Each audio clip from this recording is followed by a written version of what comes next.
여러분 안녕하십니까? 2월 셋째 주 알짜 뉴스입니다.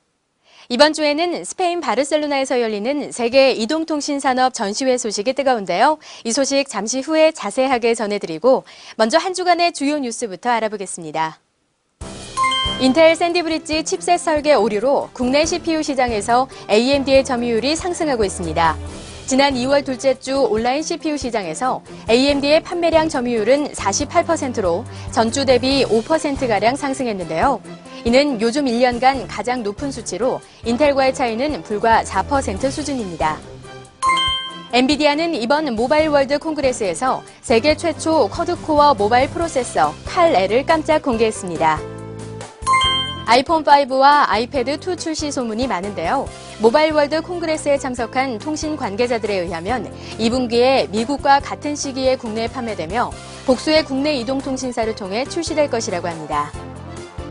인텔과 AMD는 USB 3.0을 통합한 칩셋을 연내에는 샘플 형태로 공급하고 내년 초반부터 양산할 예정이라고 보도해 본격적인 대중화는 2012년께 트일 전망입니다. 미국 주간지가 스티브 잡스의 병세가 알려진 것보다 심각하며 6주밖에 못 산다며 최근 사진을 게재했는데요. 이와 관련해 네티즌들은 충격적인 반응을 보였습니다. 일부에서는 보도의 신뢰성에 의문을 제기하고 있습니다. 구글이 클라우드 기반 크롬 노트북 PC 출시를 앞두고 있어 이동통신 시장과 PC 시장에 급격한 변화가 예상됩니다. 현재 크롬 PC는 미국에서 신청자에 한해 6만여 대가 테스트 중이며 올해 삼성전자와 에이서가 정식 제품을 출시할 예정이라고 합니다. 전 세계 이동통신사업자 연합회는 지난 15일 모바일 월드 콩그레스에서 모바일 어워드 수상작을 발표했는데요. 최고의 폰은 아이폰 4가 갤럭시 S를 제치고 차지했으며 어플에서는 모바일 게임 앵그리버드가, 제조업체로는 HTC가 선정됐습니다. 전통적인 라이벌 관계인 국내 1, 2위 기업인 삼성전자와 현대자동차가 IT와 자동차의 결합을 매개로 전략적 제휴를 맺을 것이라는 소식이 있어 앞으로 양사의 행보와 그 파급력에 관심이 쏠리고 있습니다. 한국 마이크로소프트는 인터넷 익스플로러 9 정식 출시를 한 달여 앞두고 최종 평가판을 공개했습니다. SK텔레콤이 정부의 가계통신비 절감 압박에 부응 기본료 2만 원으로도 가입할 수 있는 청소년 전용 스마트폰 요금제를 출시했습니다. 이 요금제는 기본료를 2, 3만 원대로 낮추고 요금 상한 기능을 도입한 것이 특징입니다.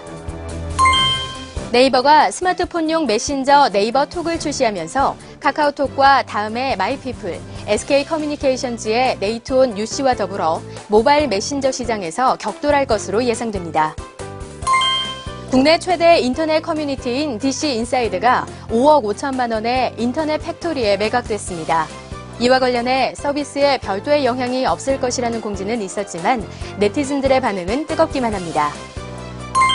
한국콘텐츠진흥원이 발간한 디지털 콘텐츠 이용자 피해 실태 보고서에 따르면 인터넷 교육 콘텐츠와 게임 사용자들의 피해가 전체의 50%를 넘으며 크게 늘고 있어 거래 인증제 등 대책 마련이 시급한 것으로 나타났습니다. 올해 삼성전자의 최대 고객으로는 애플이 등극할 것으로 보입니다. 지난해까지 소니가 차지했지만 아이폰4와 아이패드가 세계적으로 인기를 끌면서 애플이 삼성전자에서 주요 부품을 구매했기 때문입니다. 컴퓨터와 인간과의 세계의 대결로 관심을 받은 미국의 한 방송사 퀴즈쇼가 결국 IBM의 인공지능 슈퍼컴퓨터 왓슨의 최종 우승으로 끝났습니다. 전국 300여 곳이 넘는 성인 PC방에 3만여 건, 약 16TB의 음란 동영상을 유포한 혐의로 서모 씨가 지난 14일 경찰에 구속됐습니다.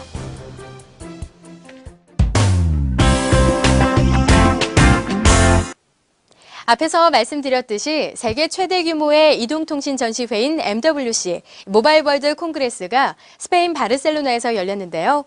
삼성의 갤럭시 S 후속폰 등 많은 제품들과 기술들이 나왔습니다. 모바일 전문 이진 기자가 MWC를 정리해드립니다.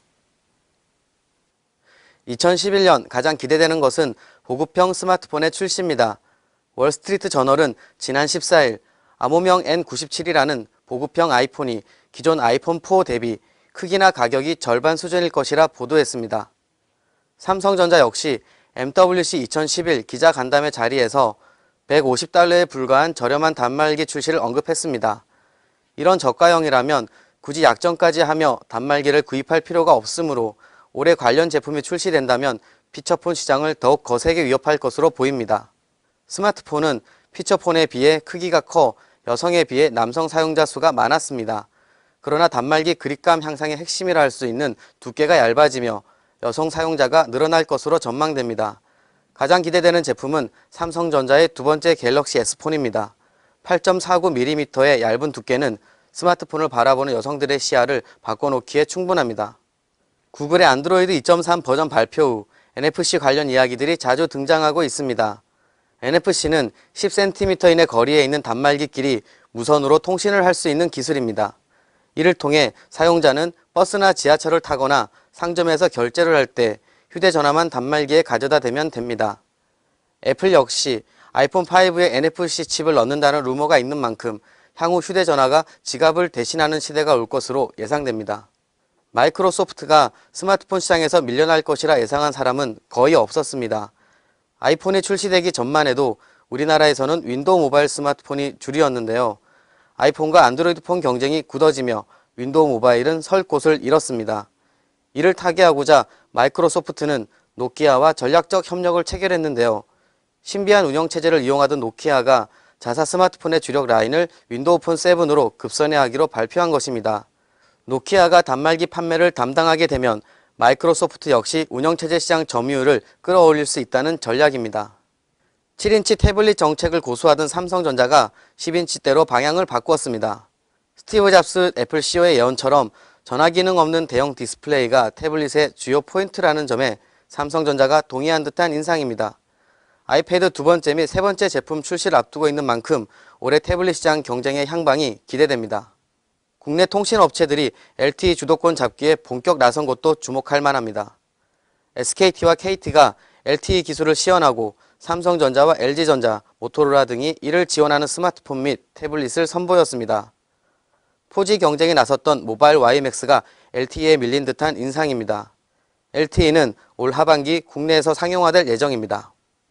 그 어느 해보다 볼거리가 많았던 MWC 2011이 나흘간의 일정을 끝으로 폐막했습니다. 일상생활의 필수품이 된 모바일 제품의 진화가 눈길을 끌었을 뿐 아니라 통신 방식이 4G로 업그레이드 된 것도 관심의 대상이었습니다. 게다가 갈수록 얇아지는 단말기, 저가형 스마트폰의 출시 등도 올해 모바일 시장의 관전 포인트가 될 것으로 전망됩니다. 미디어잇 이진입니다. 이번 주 알짜 뉴스는 여기서 마치겠습니다. 저는 다음 주에 더 알찬 소식들로 찾아뵙겠습니다. 고맙습니다.